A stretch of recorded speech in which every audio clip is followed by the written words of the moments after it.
जय श्री राम। शंखनाद में आपका स्वागत है। बीएमसी चुनाव से पहले की बात है कि उद्धव ठाकरे, राज ठाकरे साथ आने की दुहाई दे रहे थे। क्यों? क्योंकि मराठे हितों के लिए लड़ना है, क्योंकि दोनों परिवार साथ आ गए हैं और अब हमें मिलकर रहना है।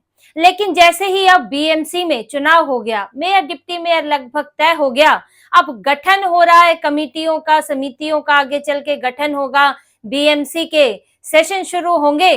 तो अब जो है ये निकल कर आने लगा है कि आखिर साथ आए क्यों थे।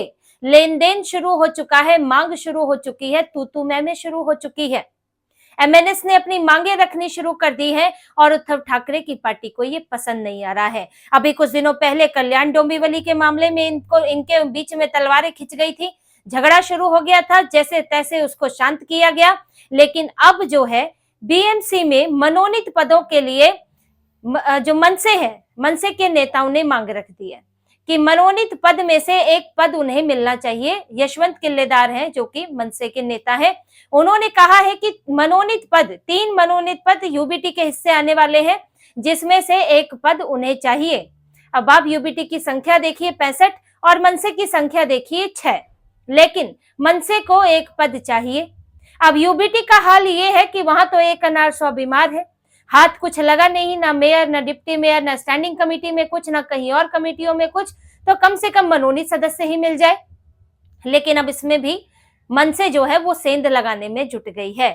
ये मनोनीत सदस्यों के बारे में आप जान लीजिए, फिर मनसे और यूबीटी के बीच में क्या चल रहा है इस बारे में बात करेंगे और विस्तार से बात करेंगे। लेकिन मनोनीत सदस्य के पीछे आखिर क्यों पड़े हैं? देखिए, 10 मनोनीत सदस्य होते हैं बीएमसी में। कुल जितने सदस्य हैं उसका 10% या अधिकतम 10, तो अधिकतम 10 होते हैं। अब इसके लिए आपको कम से कम चाहिए, जितने कुल सदस्य हैं उसका 10% ही चाहिए होता है, यानी कि 22.7% वोट आपको चाहिए एक मनोनीत सदस्य बनाने के लिए, और कुल 227 है।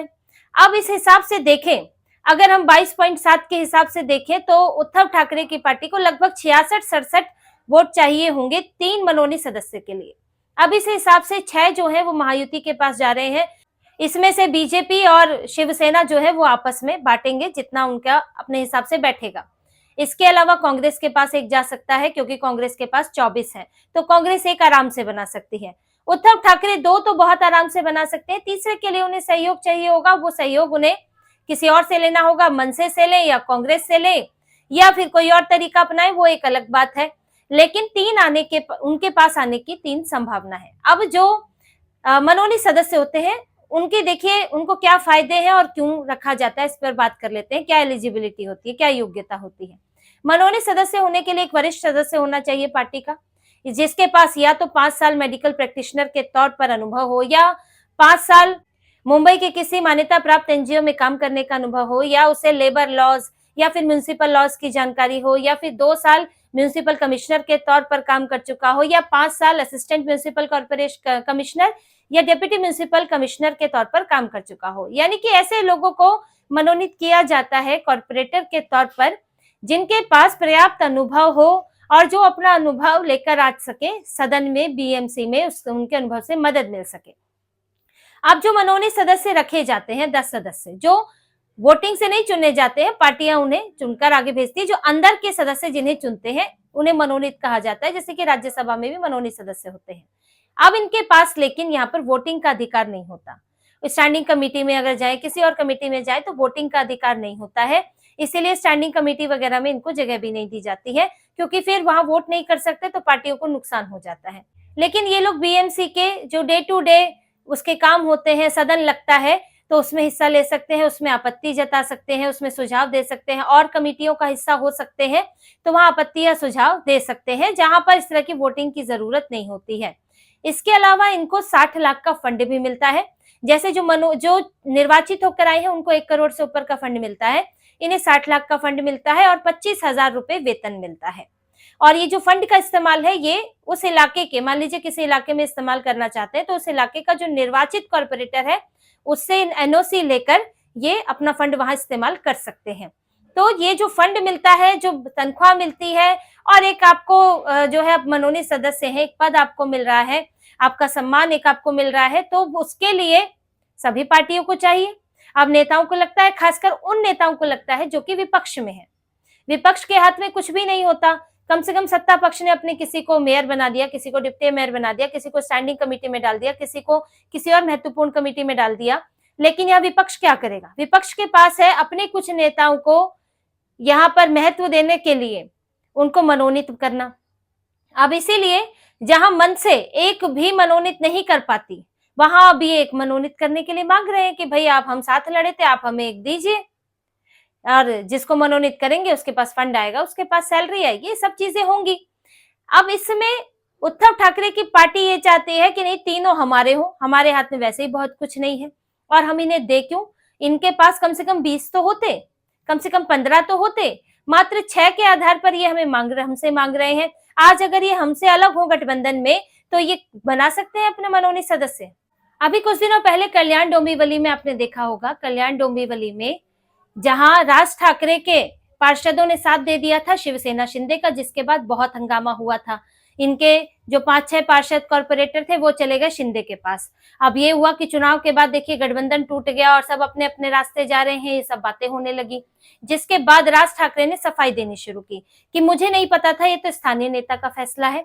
जबकि राजू पाटिल ने कहा था कि नहीं, ये राज ठाकरे की सहमति से किया गया, उनकी जानकारी में सब है, लेकिन अब मीडिया के सामने तो आपको बोलना पड़ता है। तो राज ठाकरे ने बोला कि नहीं, मुझे जानकारी नहीं थी। अब इसके बाद जो बाला साहेब ठाकरे की जयंती के मौके पर इन लोगों ने साथ में एक सभा भी की और उस सभा में भी राज ठाकरे ने बोला कि कई बार लचीला होना पड़ता है, लेकिन हम मुद्दों से हटते नहीं हैं। तो बाला साहेब ठाकरे भी कई बार इस तरह के फैसले लेने पड़ते थे। और इसके अलावा इन्होंने ये भी ये भी कहा कि कल्याण डोंबिवली में जो हुआ वो सही नहीं हुआ, ये सारी बातें कही, यानी कि फिर से खुद को जोड़ने की कोशिश की। अब जब मेयर पद की बात हो रही थी, जब शिंदे थोड़े नखरे दिखा रहे थे, ये 2-4 दिनों पहले की बात है, तो अचानक से राज ठाकरे जागे और कहने लगे कि नहीं, हम बीजेपी का साथ नहीं देंगे, हम उनको कोई समर्थन नहीं करेंगे। जबकि ना बीजेपी ने समर्थन मांगा और ना ही कोई इस तरह के हालात थे कि समर्थन देना पड़े, क्योंकि उस वक्त तक बीजेपी अपना समर्थन कहीं से भी जुटा लेगी। वो तो उद्धव ठाकरे जो है एब्सेंट होने को तैयार है, वहां से वॉकआउट करने को तैयार है। और शिंदे को भी लेकर ये लग ही रहा था कि लगभग मेयर के लिए तो मना हो गया है, डिप्टी मेयर पर संभव है कि बात बन सकती है, नहीं भी बनेगी तो शिंदे कहाँ जा सकते हैं। लेकिन राज ठाकरे ने जबरदस्ती बोला कि नहीं नहीं, हम तो साथ नहीं देंगे। तो एक तरह से दिखाने के लिए था कि हम खुलकर बीजेपी का विरोध कर रहे हैं और उद्धव ठाकरे के साथ एकदम जमे हुए हैं। तो जब ये आप दिखाने लगे तो वहीं से ही एक ये हो गया कि अब जब इतनी लॉयल्टी दिखाने की कोशिश हो रही है, निष्ठा दिखाने की कोशिश हो रही है, तो मतलब बदले में कुछ तो चाहिए। आखिर ऐसा क्यों हो रहा है? तो इसके लिए अब साफ होने लगा है कि मनसे की भी मांगे हैं। मनसे अब ऐसे नहीं है कि साथ में है तो चुपचाप है। राज ठाकरे भी अब इसमें फायदा देखने की कोशिश कर रहे हैं, जब क्योंकि उनकी पार्टी के अंदर देखिए एक बात चुनाव के बाद ही उठी थी कि उद्धव ठाकरे को तो हमारा फायदा मिला, हमें नहीं मिला। उद्धव ठाकरे कम से कम 65 पर पहुंचे और हम मात्र 6 पर रह गए। यहाँ तक कि हम पिछली बार 7 तो लाए थे, इस बार तो हम 6 पर रह गए। तो ये हमारे तो नुकसान हुआ है, कम से कम हम 10-15 तक तो पहुंचते आपके साथ आकर। तो जब आपके और साथ में आप ये अंदरूनी तौर पर भी हमें सपोर्ट नहीं मिला, हमें ना तो उद्धव ठाकरे के समर्थकों का बहुत ज्यादा सपोर्ट मिला है, ये क्रॉस वोटिंग कुछ हुई है, हम लोगों को पूरी तरह से यूबीटी का समर्थन नहीं मिला। तो अब आप कहीं तो भरपाई कीजिए। अंदर खाने ये बात है कि आप हमें बीएमसी में एक मनोनीत पद दीजिए। अब ये 3 मनोनीत पदों को लेकर इनके बीच में सुगबुगाहट है। मनसे ने तो साफ तौर पर अब मीडिया में कह दिया, यशवंत किल्लेदार ने, यहाँ यूबीटी के नेता इसको लेकर खुश नहीं है कि हमसे मतलब 6 पार्षदों के साथ आप मांग रहे हैं एक मनोनीत। तो ये कहीं से भी उनको जायज नहीं लग रहा है। अब इसी पर ही मनमुटाव है। उद्धव ठाकरे फैसला लेंगे, राज ठाकरे की सहमति तो है ही, उनको तो एक चाहिए होगा, उनको क्या समस्या है।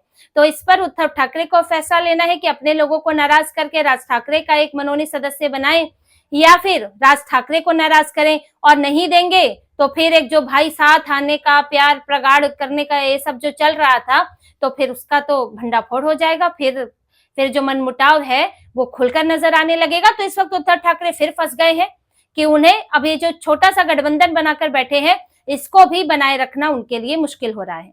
तो इसी तरह की और खबरें और विश्लेषण आपके लिए लाते रहेंगे।